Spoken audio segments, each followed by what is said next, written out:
Good morning class. बेटा आज हम विशेषण पढ़ेंगे यानी कि एडजेक्टिव। विशेषण यानी किसी की विशेषता बताने वाले शब्दों को कहते हैं। सबसे पहले विशेषण की परिभाषा। जो शब्द संज्ञा या सर्वनाम की विशेषता बताते हैं उन्हें विशेषण कहते हैं। जो शब्द विशेषता बताते किसी की भी, चाहे वो संज्ञा है, सर्वनाम है, किसी की भी विशेषता और जिसकी विशेषता बताई जाती है उसे विशेष्य कहते हैं। जैसे गोरा, काला, अच्छा, बुरा, सुंदर, मीठा आदि। एक सेंटेंस से समझते हैं हम।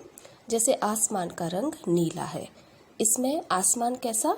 नीला रंग का है, तो नीला यहाँ विशेषता बता रहा है, इसलिए नीला विशेषण। और किसकी विशेषता बता रहा है? नीला किसका बता रहा है विशेषण? आसमान का, तो आसमान हो गया विशेष्य। इसी प्रकार से नीला बैग, बैग कैसा? नीला, तो नीला हो गया विशेषण और बैग हो गया विशेष्य। इसी प्रकार से लाल रुमाल, रुमाल कैसा? लाल, तो लाल हो गया विशेषण और रुमाल हो गया विशेष्य। तो बेटा इसी को ही हम विशेषण और विशेष्य कहेंगे। नेक्स्ट आते हैं विशेषण के भेद की तरफ। विशेषण के 4 भेद होते हैं। गुणवाचक विशेषण यानी गुणात्मक विशेषण और गुणवाचक विशेषण एक ही है। सेकंड आता है परिमाणवाचक विशेषण जिसमें मात्रा बताई जाती है। थर्ड नंबर पे आता है संख्यावाचक विशेषण जिसमें संख्याएं बताई जाती है। एंड फोर्थ नंबर पर आता है सार्वनामिक विशेषण जिसमें सर्वनाम शब्द संबंधित शब्दों का विशेषण होता है, उसे सार्वनामिक विशेषण कहते हैं। तो सबसे पहले गुणवाचक विशेषण की ओर आते हैं। किसी गुण, दोष, आकार, प्रकार, रूप, रंग, अवस्था, दशा, स्थिति, शील आदि विभिन्न विशेषताओं को बताने वाले शब्द गुणवाचक विशेषण कहलाते हैं। किसी के भी, चाहे व्यक्ति है, चाहे वस्तु है, चाहे सर्वनाम है, चाहे कोई संज्ञा है, उसकी अगर किसी के गुण, दोष, आकार, प्रकार, रूप, रंग, उसकी स्थिति के बारे में बताने वाले शब्द गुणवाचक विशेषण कहलाते। तो गुण या दोष में क्या क्या शब्द आते हैं वो हम देख रहे हैं। जैसे मेहनती, दयालु, परोपकारी, विनम्र, शिष्ट, अशिष्ट, आलसी, नालायक, बेरोजगार, ये सारे शब्द उसके गुण या दोष में आते। नेक्स्ट है आकार प्रकार। उस व्यक्ति या वस्तु कैसी है? छोटा है, नाटा है, गोल है, चौरस है, लंबा है, ऊंचा है, ये सारे उसके आकार प्रकार। फिर आता है रूप रंग, काला, हरा, सुंदर, सांवला, मनोहर। नेक्स्ट आता है अवस्था या दशा, अमीर, गरीब, स्वस्थ, अस्वस्थ, कमज़ोर, बलवान, ये सारे। फिर आता है स्वाद या गंध के बारे में, नमकीन, खुशबूदार, तीखा, कड़वा, मीठा, कसैला। स्थान या देश काल के विषय में बताने वाले शब्द, राष्ट्रीय, नया, पुराना, शहरी, विदेशी आदि। किसी भी वस्तु की स्थिति या व्यक्ति की स्थिति बता रहा है तो शब्द आते हैं ऊपरी, बाहरी, निचला, अगला, पिछला, ये सारे। फिर आता है दिशा, उत्तरी, पूर्वी, दक्षिणी, पश्चिमी। एंड लास्ट आता है स्पर्श। किसी भी व्यक्ति या वस्तु के स्पर्श के बारे में अगर बताया जाए तो हल्का है, भारी, गर्म, ठंडा, कठोर, नर्म, ये सारे गुणवाचक विशेषण में। तो बेटा अगर किसी के गुण, दोष, रूप, रंग, आकार, प्रकार या किसी की स्थिति के विषय में बताए जाए, ये जितने भी शब्द बताए गए हैं उदाहरण में, उनके अलावा भी कुछ ऐसे शब्द होते हैं जो व्यक्ति किसी भी टाइप से होता है, गोरा होता है, पतला होता है, लंबा, काला, हंसता हुआ, ये सारे उसके विशेषण के अंतर्गत ही आते हैं। नेक्स्ट आता है हमारा परिमाणवाचक विशेषण।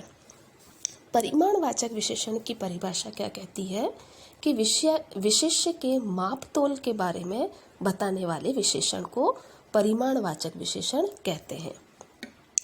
किसी की माप या तोल के विषय में बताएंगे अगर, किसी की संख्या नहीं, संख्या अगर बताएंगे तो वो संख्यावाची में, लेकिन अगर माप और तोल के बारे में बताएंगे कि जैसे 2 किलो चावल, 5 मीटर रिबन, 2 लीटर तेल, तो ये सारे परिमाणवाचक विशेषण में आते हैं। अब परिमाणवाचक विशेषण को भी 2 भागों में डिवाइड किया है। पहला निश्चित परिमाणवाचक और दूसरा अनिश्चित परिमाणवाचक विशेषण। तो सबसे पहले निश्चित परिमाणवाचक विशेषण पढ़ेंगे।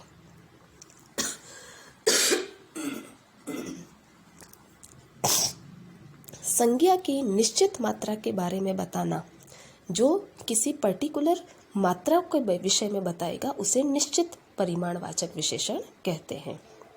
जैसे बाजार से 2 लीटर तेल लाना, एक बोला थोड़ा तेल लाना और एक बोला 2 लीटर तेल लाना, तो थोड़ा अगर कहा तो उसमें अनिश्चय आ रहा है, तो ये अनिश्चितवाचक परिमाण में आ गया। लेकिन यहाँ कह रहे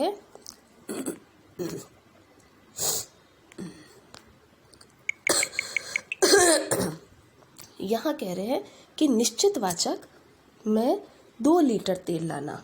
फिर आता है 20 किलो गेहूं चाहिए, मात्रा बताइए कि गेहूं कितना, 20 किलो, तो निश्चित परिमाणवाचक में आएगा। तो जिसमें विशेष मात्राएं बताई जाती है उसे निश्चित परिमाणवाचक विशेषण कहते हैं। फिर आता है हमारा अनिश्चितवाचक परिमाणवाचक विशेषण। संज्ञा के अनिश्चित परिमाण का जो बोध करवाता है। जैसे ज़्यादा चॉकलेट खाना हानिकारक है। अब इसमें पर्टिकुलर मात्रा नहीं बताइए कि आप कितनी खाओगे, 2 किलो, 5 किलो, समय नहीं, उसमें मात्रा नहीं बताई गई है। तो ज़्यादा चॉकलेट खाना, तो ये ज़्यादा जो है वो अनिश्चित परिमाणवाचक में आता है। वर्षा में बहुत कीचड़ हो गया, अब कीचड़ कितना, बहुत हो गया, मात्रा नहीं है कि 2 किलो, 5 किलो, ऐसी कोई मात्रा नहीं बताई है। तो जब मात्रा नहीं बताते तो वो अनिश्चित परिमाणवाचक में आता है। तो जैसे ज़्यादा, बहुत, पर्याप्त, ये सारे शब्द अनिश्चितवाचक परिमाणवाचक में विशेषण के अंतर्गत आता है। फिर 3rd नंबर पे आता है हमारा संख्यावाची विशेषण। जो विशेषण विशेष्य की गिनती के बारे में बताए, यानी कि जिसमें संख्या बताई जाए, 10 फूल, पहली कक्षा, कुछ कुर्सियाँ, ये सारे संख्या में आते हैं। अब संख्यावाची जो विशेषण है इसको भी 2 भागों में डिवाइड किया। पहला निश्चित संख्यावाची और दूसरा अनिश्चित संख्यावाचक विशेषण। तो सबसे पहले निश्चित संख्यावाचक में पढ़ेंगे हम। जो विशेषण संज्ञा की निश्चित संख्या का संकेत करे, यानी पर्टिकुलर उसमें संख्या दे रखी होगी। जैसे पेड़ पर 2 बंदर बैठे हैं, बताई हुई है कि बंदर कितने, 2 है, तो ये निश्चित संख्यावाचक। प्रत्येक छात्र को खेल में रुचि लेनी चाहिए। प्रत्येक छात्र को, छात्र कितना, प्रत्येक, यानी कि हर एक, तो इसमें संख्या बताई गई है। सुखिया अब दुगना काम कर लेती है, पहले जितना काम करती थी उससे दुगना, तो पर्टिकुलर संख्या बताई गई है। तो ये सारे निश्चित संख्यावाची विशेषण के अंतर्गत आते हैं। फिर आता है अनिश्चित संख्यावाचक विशेषण। अनिश्चित में उसमें निश्चित संख्या नहीं दे रखी होती है। जैसे आज कई विद्यार्थी नहीं आए, जैसे क्लास में हम बोलते आज 2 विद्यार्थी एब्सेंट है, 5 विद्यार्थी एब्सेंट है, लेकिन इसमें बोला आज कई विद्यार्थी एब्सेंट है। तो ये जो कई शब्द है ये अनिश्चितवाचक सर्वनाम में आ गया। कम रुपयों से भी काम चल जाएगा, ये जो कम शब्द है ये भी अनिश्चितवाचक संख्यावाचक विशेषण में आता है। सब मजदूर काम पर लग गए, अब कितने मजदूर नहीं पता, संख्या नहीं बताई हुई है, 5, 10, 15, 20, तो सब मजदूर काम पर लगे। तो सब जो शब्द है ये भी अनिश्चितवाचक संख्यावाचक सर्वनाम विशेषण में आता है। तो बेटा परिमाण और संख्यावाची में डिफरेंस होता है कि संख्या में आपको पर्टिकुलर संख्या बताई जाती है और परिमाण में उसकी क्वांटिटी बताई जाती है, उसकी मात्रा बताई जाती है कि वो कितना लीटर है, मीटर है, किलोमीटर है, ये जो मिलीमीटर है, इसमें जो नाम बताया जाता वो सारा आएगा परिमाणवाचक में, और पर्टिकुलर संख्या अगर बताई जाती है 4, 5, 10, 12, 200, 500, ये जो संख्या होती है ये सारे संख्यावाची में आते हैं। तो परिमाण और संख्यावाची में डिफरेंस ये होता है। 4th नंबर पे आता है हमारा सार्वनामिक विशेषण।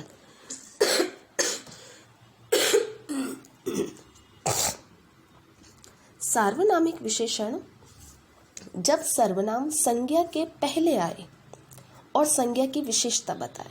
अब सर्वनाम तो होते हैं मैं, वह, तुम, वे दोनों, वे सब, ये सब होते हैं, लेकिन अगर ये संज्ञा से पहले अगर आता है सर्वनाम तो वो सार्वनामिक विशेषण कहलाता है। जैसे मेरा घर विद्यालय के पास है। अब विद्यालय एक संज्ञा है, घर भी एक संज्ञा है, लेकिन घर से पहले मेरा सर्वनाम है तो ये सार्वनामिक विशेषण में आएगा। फिर आता है उसका बेटा बुद्धिमान है। बेटा संज्ञा शब्द है और उसके आगे आया उसका, तो उसका जो शब्द है इस संज्ञा की विशेषता बता रहे। बेटा किसका? उसका, तो ये विशेषता बता रहा है, इसलिए उसका जो शब्द है वो भी सार्वनामिक विशेषण में आएगा। हमारा बगीचा बहुत बड़ा है। बगीचा किसका? हमारा, तो ये जो हमारा शब्द है ये बगीचे की विशेषता बता रहा है, तो हमारा जो शब्द है वो भी सार्वनामिक विशेषण के अंतर्गत आएगा। तो सार्वनामिक विशेषण और सर्वनाम में जो डिफरेंस है वो यही होता है कि अगर संज्ञा से पहले कोई सर्वनाम आए तो वही सार्वनामिक विशेषण कहलाता है। फिर आता है हमारा विशेषणों की अवस्थाएं। विशेषणों की 3 अवस्थाएं होती है, मूलावस्था, उत्तरावस्था और उत्तमावस्था। मूलावस्था जैसे इसमें विशेषण सामान्य रूप से विशेष्य की विशेषता बता रहा है, जैसे राम बुद्धिमान है, सिंपल सेंटेंस उसकी विशेषता बता रहा है कि राम बुद्धिमान है। उत्तरावस्था में किसी के 2 में कंपेयर किया जाता है, कभी 2 में उसके गुणों की तुलना होती है या उसके दोषों की तुलना होती है। राम अनिल से बुद्धिमान है, पहले सेंटेंस में राम सिर्फ बुद्धिमान है, लेकिन उत्तरावस्था में क्या किया, 2 में कंपेयर करके बताया कि राम अनिल से अधिक बुद्धिमान है।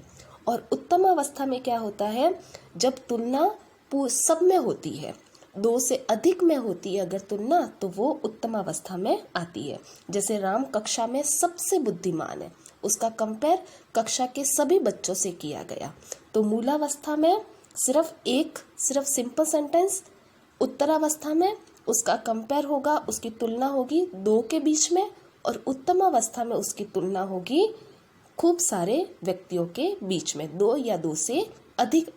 से अधिक व्यक्तियों के बीच में अगर तुलना होगी तो वो उत्तमावस्था होती है।